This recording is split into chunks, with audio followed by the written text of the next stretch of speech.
Okay, we're back to our book, Garden of Peace. We're on page 52. And over here he says comments are debilitating, right? Which means they break the person. And Rav Nachman of Breslov explains that a person that isn't worthy of reprimanding others shouldn't make comments and remarks to people, especially to his wife. Rav Nachman explains. He said if a person is not worthy, right, you shouldn't. Why? Because you don't have the merit to. Says, he quotes, even though chastisement is a lofty thing, and each Jew has a duty to chastise his neighbor when the latter acts not good, for it is written in the Torah, it says, you shall chastise your neighbor. Even so, not everyone is worthy of reprimanding others. Rabbi Akiva said, at his time, Rabbi Akiva said, I'm surprised if there's anyone in this generation that's worthy of reprimanding others.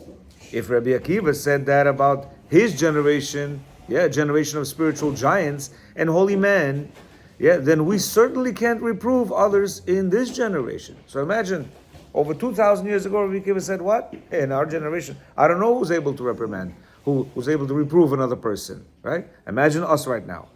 Rav Nachman continues to explain that chastisement from an unworthy person is not only ineffective, but damaging as well. How? He says, it's remindful of an object with a foul odor. As long as you don't push and prod the object, it doesn't exude a smell. But as soon as you move or prod the object, it exudes a foul odor. It says the same goes for a soul. If the soul has transgressed, then chastisement is like prodding the soul and arousing the soul's blemishes and uncorrected traits, which give off a spiritual foul odor that cuts these souls off from their source of divine abundance. He says if a person is not able to give good reproof, what's reproof? People think they're going to hit him, with a comment, what are you doing, right? Even though it's kilu nice, but not really nice, right? They think, I achieved my yeta. He says, no. He gives an example of, imagine we have an item that smells, but as long as you don't touch it, it doesn't smell. Once you start touching it, pushing it, and then it starts to smell. It's the same thing over here. If you do not know how to reprove a soul, what you're going to do is everything that the soul has, it's going to start coming out right now. You hear? And therefore, it's going to have a foul smell kilu. It's going to come out of its shell, and disattach itself from the divine abundance. It says a soul thrives from aroma. So when the person who chastises arouses the foul odor of the soul, then the soul is debilitated and consequently cut off from divine abundance. But when the person that chastises is a worthy person of reprimanding others, then his chastisement arouses the good aroma of that soul. For one's chastisement must be on the level of Moshe's chastisement. You hear? We don't have these kind of people, right? But he says, but if you're able to know, you have a technique how to, reprimand the person, explain to him in a nice way, then it starts to smell good, actually, the soul. It starts to, emanate good odors, and therefore the person becomes more pliable to change. It says, in order to reprimand other people, a person must be on the spiritual level of Moshe Rabbeinu. And if Rabbi Akiva said that there was no one in his lofty generation of the Tanaim, the Messianic ages, the Messianic ages, that was qualified to reprove others, and Rav Nachman of Breslov said the same about his generation, which was several hundred years ago, where you had giants such as the Jose from Lublin, the Korniser Magid, Rev Mendel of Riminov, all these big rabbis, says, then we certainly can't make even the slightest remark to another person, especially our wives. Those who continue to remark and comment about others and to criticize them are making a grave mistake. Now, for some reason, every time I speak to men, right, and I tell them, listen, women don't like, comments, negative comments. I never comment negatively. I never comment. I don't think we're realizing that a negative comment could be as simple as, why is this plate dirty? You hear? Why is the house a little bit not kept? Why is it a little bit sticky over here? Meaning, why didn't you buy these things when you were supposed to? All these things are negative comments, and therefore they think negative comments is when you chas v'shalom use a curse word. No. I said that's vapshe you killed a person. I said that's not negative. absolutely forbidden. So negative comments is something that you would in ordinary day say to an individual. You hear? Try to, yeah. It's one thing when you ask small thing. Yeah. When a wife is doing something against Hashem. Good. And Avirah. Good. And should you remain to be quiet? Oh, so he's gonna get to it. He's gonna get to it. But one of the things we read about is that what? Even when she's hitting the child, he tells you don't say anything. Why? It's gonna create a much. Oh, when you're gonna say what you're gonna say, what is it gonna do? It's not gonna do much. It's actually gonna make things worse. Am I in a position, Bichlal, to tell my wife this is wrong? Don't do it? He says in Rabbi Akiva's generation yes. There was no anybody. Correct. First, you have to form a bond with your wife. Once you form a bond with your wife, believe me, she would want to hear your words. You hear? But in a nice way, right? She's gonna want to hear your words. So then I'm gonna achieve Moshe Rabbeinu's level? No. Again, when he's saying what he's saying that there's no connection. Imagine Moshe Rabbeinu would have no connection with you, other than that he's Moshe Rabbeinu and you're Akilov, right? And he'll be able to convey a message to you. Here he's saying, yes, you're married, but you have no connection. You're zero connection, or 20% connection, yeah? So therefore, how could you even, you're not on that level of being able to reprimand the person. But once you have the connection with your wife, once you give her plenty of compliments that she needs, once you make her number one, once you, place yourself in the area of husband and wife, yeah, because Be'emet, we right now, not husband and wife. We're, as the Rab says, we're roommates, we're partners, we're business partners, but we're not husband and wife. You hear? Then once you have that, then believe me, she will be conducive to a positive comment of something that is. It's not positive. She's doing a No, but it has to be a positive content. So therefore, you have to know exactly how to say it. So we'll have to later on learn books on how to say these things, because apparently you can say one thing several different ways. Well, the best way they say is like a sandwich. Sandwich is one thing, but then we'll get to different books where it'll. Yeah. Yes. Yeah. But she has to be sure to trust you that the match is the most important one, which is not an easy task. And then when she is trusting you fully, then even if you comment, she knows it's coming from a good place. Yeah, from love. Yeah. See, our comments are coming blow, but with a nice smile, and they know that. How many times we say something where we really mean to hit that point, Everything is understood there, and therefore it's not accepted. But when it's a relationship, a love relationship, we might not understand that. Do you know why? We never had that. So therefore, to us, I don't understand. How could that be? Do you understand what I'm saying with you? Yeah, but at the same time, maybe the act of wife that she's doing Avirah is a message on its Well, own. that's besides the point. For sure, you have to look inside of you. Why is it that she's doing? Why is it that Hashem is allowing me to be able to be in a situation like this? Yes, but let's say you're doing all that and whatever, and B'kitzur, looks like if you be a straight Yashar person, there's no reason why she should be coming left field and bringing these kind of things to you. Example. Yeah. Example. The food was salty, you didn't say one word. Clue. Then a day after she asked me, I think that my food yesterday was too salty. You didn't feel it? Yeah, that's a tricky question. What do you do? I think so, yes, it was a little bit salty. So why didn't you tell me? I didn't want to tell you. It's fine, it's okay. You said it's so good, he doesn't want to help me. That's how you build a trust. You know? And then even when the food was salty, he didn't say a word and he ate it. So she's also a human being. She was, so she sees already that you care for her. Yeah.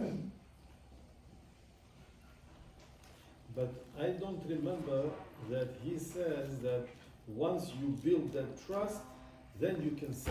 We didn't get we didn't get to that. He never said it. Yeah, He never no, said it, but he but never but said this is a book for you to get to that level. Exactly. Once you get to that, he doesn't need to tell you anything. You know why? It's automatic. It's understood. Like the Rav said right now, when she sees that, wow, he's got my back. There's no. She would have to be abnormal to talk like that. Here, but what do? Instead of doing one of these, we make sure we didn't say anything. We don't say it's chashra, but we make sure to tell her that it's salty. How? With the action that we do, we put the plate away, we put the fork there, we're looking for something else to eat. She's like, Janima, what's wrong? Well, With an embarrassment. no, but I didn't say anything about the salt. Yeah, but there's a way to act as well. You know what I mean? It's one thing not saying, but there's all. I think the other book mentions there's a whole body language that a person has to portray. You hear? And this body language, facial expressions, all that is involved. Once you build yourself, it doesn't take a long time, by the way. Don't think it takes. People think it takes years. No. 2, 3, 4 months, you're good, but you have to maintain it. Yeah, you have to maintain. Oil the car every once in a while. She will not, believe me. She will accept your parv slash comments that she'll accept it with open heart. But when the marriage is damaged, it's no comment is a good comment. Yeah. In fact, sometimes a simple parv comment is a negative comment in her eyes. Why? Because all I hear is negativity from you. Let's say. So you see, it matters on the couple. It doesn't matter. You cannot say this to everyone. What do you mean? See, it matters on the couple. No, sir. Sense of a comment that how. No, sir. No, sir. We said you have to build the relationship. Of course. Once you build the So over relationship, years, then you'll listen. Why don't you? I don't know, but I love to talk to people. So through talking to people so, and through couples, you could understand. It's all one problem. This problem right here. Exactly. Everything. And I'm telling you, from all different ages, all different lifestyles. anybody, Even I question likes goyim. Nobody likes comments. Okay, so Nobody likes. if we know that, It's everybody. It's not only women. It's men too. Rabbi You Baruch. keep telling me the same thing. Oh, you Rabbi this, you this, you this. Baruch John, Also problem. we're on camera. Yeah. We're on camera. We're not here discussing your feelings, my feelings. Yes, if we know, listen, if we know that, then why would we treat her like that? And if we know that stopping that will change her completely, why don't we want to do it? You understand? That's what we're trying to discuss right now. Says the Torah requires a person. He says the Torah requires a person to reprimand his fellow man. The Torah says, right? Yeah, he says. So he says, but only if he doesn't do harm to that person. You hear? Only if you don't do harm to that person. It says true chastisement is designed to release the burden of sin from a person's shoulder. Meaning, my sin, because why? I'm seeing you do this, right? Many people are saying, what's with this bombing Israel, this and that? There was supposed to be a big parade over there. Big not proper parade over there. Yeah. Many people went there. Many people, I know they canceled it. But you know how many people from the United States went over there? How many celebrities that are these that went over there? You understand? So then my son questioned me, but why innocent people dying? Yeah? Why doesn't he kill them? Because Hashem doesn't work like that. Hashem works like this. You understand? And therefore, if everybody's quiet, all the government they quiet and they allow these things, what happens? We get these kind of hard situations. You understand? It's not for nothing. So same thing over here. He says, you want to, by commenting, right? Listen, that's not proper on Shabbat. You want to take the sin away from you because at the end he says, but you're going to sin by telling him things that he's going to take it personally, so you, by trying to alleviate the sin on your part, you're going to create an even bigger sin on this individual. You hear? So therefore, He means shoulders the one that reprimands. of course, look, I see something not proper. Now, in order for me not to sin, because I'm seeing, right? You're seeing that he's sinning. You have to tell him, listen, that's not allowed to be done. However, when can you say that? When you're not going to further sin. Because by trying to take this sin away, that you have to reprimand him, you're going to sin further by making the person disappointed, bringing out the horrible. You hear? Yeah. But he's going to explain it. He says, right? הרמב"ם saying, הוכיח תוכיח את עמיתך, לא תישא עליו חטא, right? The first thing he said, if you want to say, you have to come from a place of love. Mm-hmm. That's number one. Number two, don't look at him, ככה, what are you doing? You tipesh. From the top to Right. bottom, yeah. Meaning eye to an eye, right? And you have to believe and to do what you're saying. Which all three we extract out. Yes? 100%. Are we saying that because we love the person or we want to show that he is, Lower. lower? Do you believe in what you were saying? You never goofed, only her? Huh? So where are you coming from? Where are you coming from? So therefore, Yeah, that's why there is nobody who knows how to criticize. So. Quiet. Let's mirror. First, I have to correct myself. Then I can, It's something wrong with you that you're doing. Absolutely. But they're going the next level. I know you're saying, but if she's doing it, that means you're doing it wrong. Yes, correct. But there's levels. So now let's say you're improving yourself, correct? You're improving yourself. You think so you'll do it. Again, no, let's say you are. He's basically telling you, and if you want to do this reproving, right, it's not going to work. Why? Because we don't know how to reprove. We don't know how to bring this in a certain way that's very powerful. There's always going to be that, yeah. But once you do set up a relationship, believe me, in a loving relationship, the both of them want to be together. You hear? In our situation, believe me, you know what it is. Our situations. No. Why should she be upset? Exactly. She won't be upset when you have a relationship. But unfortunately, we don't have a relationship. We're not even in the relationship stage yet. Here, so he says when. If it's a mirror, that whatever she do, it's something wrong with you, right? It's a relationship. It's no contradiction. He's saying, and if you want to open your mouth, to her, and tell her that she's doing something wrong, right? So you're not going to look at. You won't succeed. That's what he's trying to tell you. You will not succeed. Why? Because you yourself are not able to do that. That's all. He's not contradicting himself. He says the reprimands that come from. Yeah, you yourself, correct. He says the reprimands that come from the mouth of an unworthy person simply call attention to the burden of sin and make it even more unbearable burden. So this person that you want to fix, right? He now makes it even worse on him.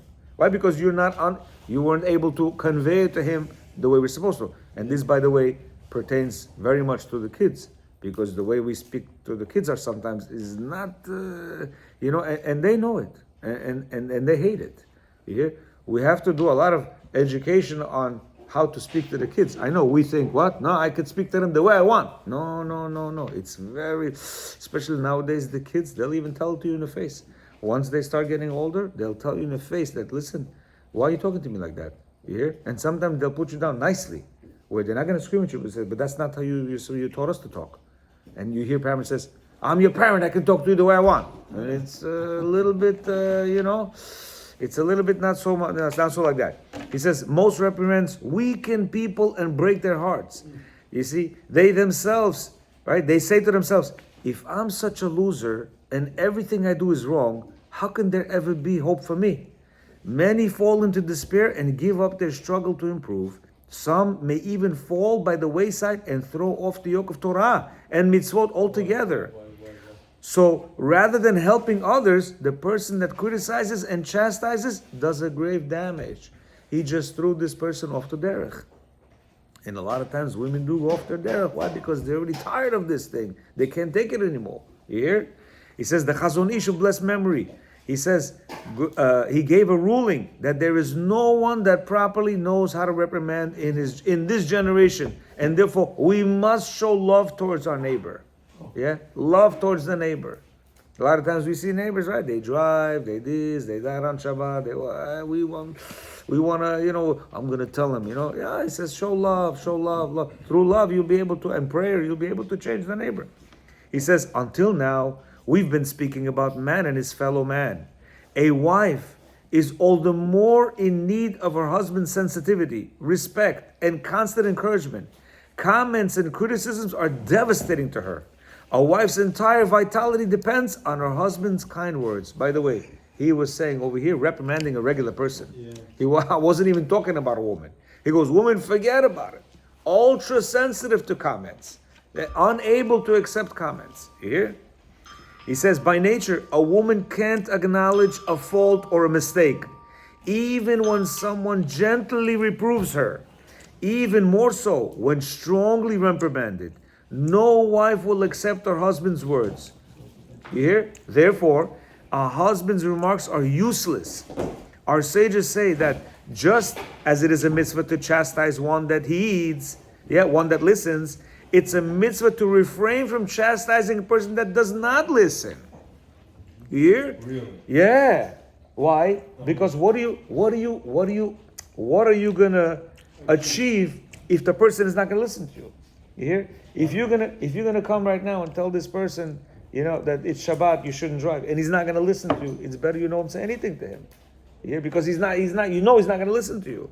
Yeah? He says, since the wife can't listen to her husband's criticism, then his remarks will only increase tension and animosity. They might even turn her accidental misdeeds into willful transgressions. You hear? Because one of the things that the rabbis say, why are you not allowed to tell this person that he's not allowed to drive? Because before, let's say he doesn't know. He didn't know. You hear? Now that you're going to tell him, and he's not going to change, right? Well, now you made him a willful sinner. So he says here, you're going to make her a willfully transgress because you're telling her and she's not going to listen. He says, if a wife's eyes, not only criticism, but the slightest delicate, uncomplimentary remarks, even said with the purest of motives, are premeditated affronts to her dignity. Yeah? He says, in a wife's eyes, anything you say, it's like you purposely trying to bring me down. And many of us have, probably experienced this where I'm not trying to hurt you. No. You mamash are trying to hurt me.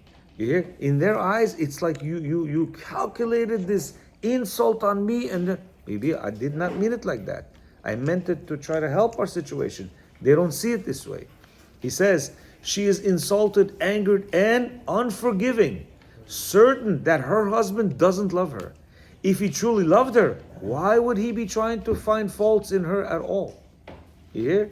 He says, the famed Kabbalist Rabbi Avraham Azulai paraphrased the Mishnah in Tractate Avot and said, don't look at a person during his hour of failure or weakness, for then that person hides so no one will see him, and when you discover his failure, he'll think that you take joy in his misery. You hear? This is a very powerful statement by the Avot. Yeah, a lot of times people do things that are wrong. He says, don't look at them. Why? Because they're gonna think that you are happy with what they're meaning. You know what I mean? Huh? Exactly. You're gonna enjoy their failures. And unfortunately, he's saying that the women see that in that we are looking at them as a failure. You hear? And therefore they cannot take that because they don't want to be a failure. In the eyes of the husband, they want to be the best woman in the world. Yeah? The best one in the universe. Yeah, better than anybody, better than your mother, better than the Queen Elizabeth, better than anybody. Here, he says, if a husband was sensitive, he'd feel just how insulting and degrading remarks and criticisms are to a wife, even when said with utmost kindness and with positive intent. If he knew how sharply his remarks pierce her heart, he wouldn't say them at all. He wouldn't say them at all. Unfortunately, we come to, being married for so many years, and this bickering between us has left us so cold that we say to each other things that are mamash. It's crazy, So imagine he's saying sensitive words affect her. Can you imagine harsh words? You like this, you like that. Why? Because, like I said before, we don't hit with the hands. Yeah, at least the normal ones, they don't hit. But with the tongue, they want to hurt the person to the point. Now we can forget it. Or at least some of us. There's some men in this area that are acting very like women, and they don't forget. But a man usually he hears a comment and he shrugs it off. He's back friends with his buddy, the next day or two, whatever. Women, they will never forget. Yeah. They will never forget. They will remember it for 20 years, 30 years, 40 years. Yeah, they'll be like, oh, in 2001 when we were in this place, you said this to me. That's 27 years ago. How do you remember that? Yeah. He says the truth is that husbands who criticize aren't gentle and well-meaning in doing so. He says, many have drive to constantly remark, comment, criticize, complain, and find faults in those close to them. This drive stems from arrogance, cruelty, and an utter lack of self-control. Many of us don't know that we're doing this. You should really analyze yourself. A person wants to always be on top, especially a man. The only way he can be on top is to put everybody down. And don't look at that. Don't say no. Not the only way. No. That's the nation. One of the and you know what? He'll put down his kids. He'll put down his wife. He'll put down his employees. He'll put down everybody. Why? Because he wants to look like he's the one that knows the best. He's the one. And unfortunately, there's a power struggle between the wife too. Why? Because if we don't have a relationship, guess what? You're thinking she's thinking she's number one. And you know that you want to be number one because you're the husband and you're the man. So therefore, what are you going to do? You're going to slowly, what is that thing called? Jackhammer.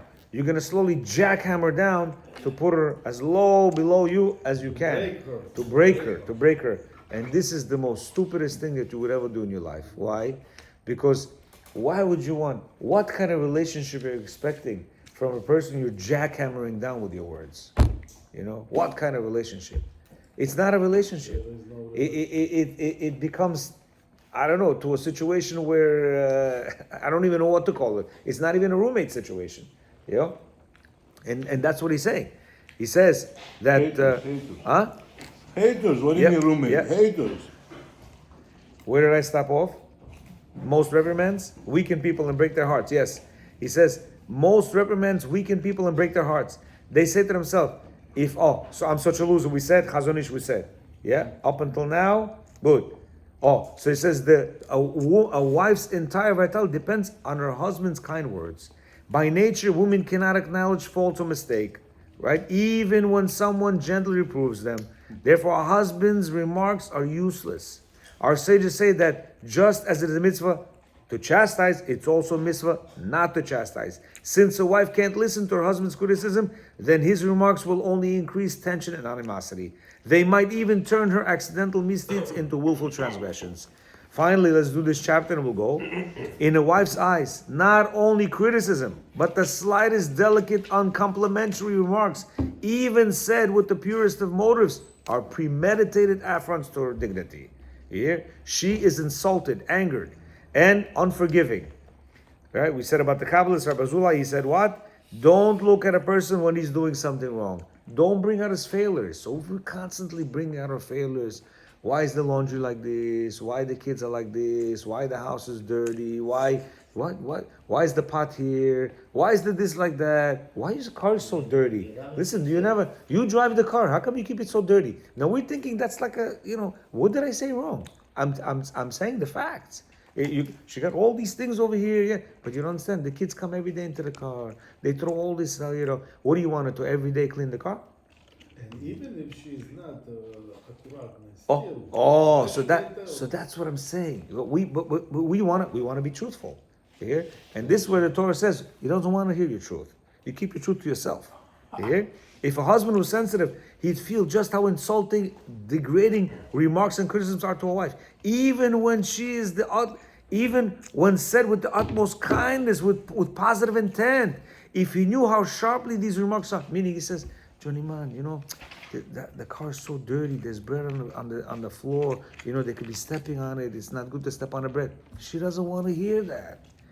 To her right now, you just said, listen, you are a dirty, careless individual. You hear? And so these remarks do not help. That's why a person, before he opens his mouth, he has to say, will this be positive or will it be negative? Because that in itself is something he has to learn. Because he might think that, no, these are all positive things. And not really. These are all positive things in your eyes. But these are major negatives in her eyes. And therefore we have to watch our mouths try to come to a situation where we are not bringing our wives down.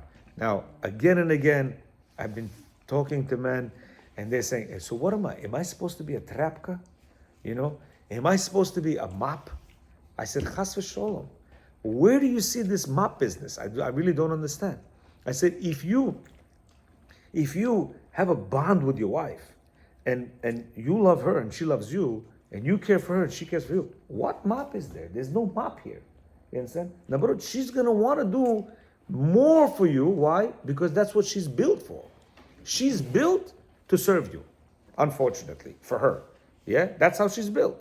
Meaning she's built to serve you. She wants to pour tea for you. She wants to cook for you. She wants to put it for you in front, and she wants to take it from you. Be'emet, she really wants to do it. She wants to fix your bed, and she wants to wash your clothes, and she wants to do everything else that she's supposed to do by human nature. But that's how she was created. She's a woman. But when we push her off with these words, she does not want to do any of that. In fact, she purposely is not, because why? I don't want to do anything for him. So therefore, on the contrary, it's not a mop. You're going to make yourself a much better individual. Here, she's going to want to serve you. And that's one thing we're lacking. We're thinking about saying, okay, chop. We didn't say that you should say that. We just said, huh? What? I want to add a question when you're yeah, we said no negativity on her. No negativity. If there's a place where, let's say, she wants to go, you want to go, right? And then you're saying, I really don't want to go, and she's saying, nobody says you have to acquiesce to go into the, Okay, so how do you behave again? So yeah, first of all, once you have a relationship, you're not gonna have this issue, because she'll understand you, you'll understand. Start a relationship. So for now, then the next thing is you always have to have a rabbi. Why? You know what? You're right. You want to go there? I want to go here. Let's ask the rabbi. Why should we argue? Hey, Rabbi, how are you? My wife wants to go here. Your wife wants to. You want to go here. What is the Rab saying? What should we do? Go here. That's it. And even if it says to go where she wants to go, you know what you got to do? Smile on your face. Why? Commandment from Hashem. Here, and you have to do that. Why? Because at the end of the day, this is another thing we have to understand. Every word that comes out from somebody, know that it's from upstairs. Don't ever forget Shimi ben Gera from the story of David HaMelech. Yeah, he was cursing David HaMelech. His guys were ready to shoot him down. They said, just tell us, we got him right in the head. He says, no, stand down. That's not him talking, that's Hashem talking. And that's with everything. I have right now a couple of people that are upset with me. Why? Apparently I said something that they didn't like. I'm publicly saying, I'm sorry. I don't know what I said. I asked them, tell me what I said. But they are very hurt. Now, you should know. Yes, I said it. But it came from upstairs. If you want to misunderstand me or take the words in a way that are hurtful, you said to everyone. Okay? First, I know. Just First, thank her. first they have to understand, why did I have to hear that? Hashem wanted you to hear that. Because nobody can do anything to you. Nobody. Unless Hashem says, got it. You know why Khomeini is not killed? Trump said, don't kill him.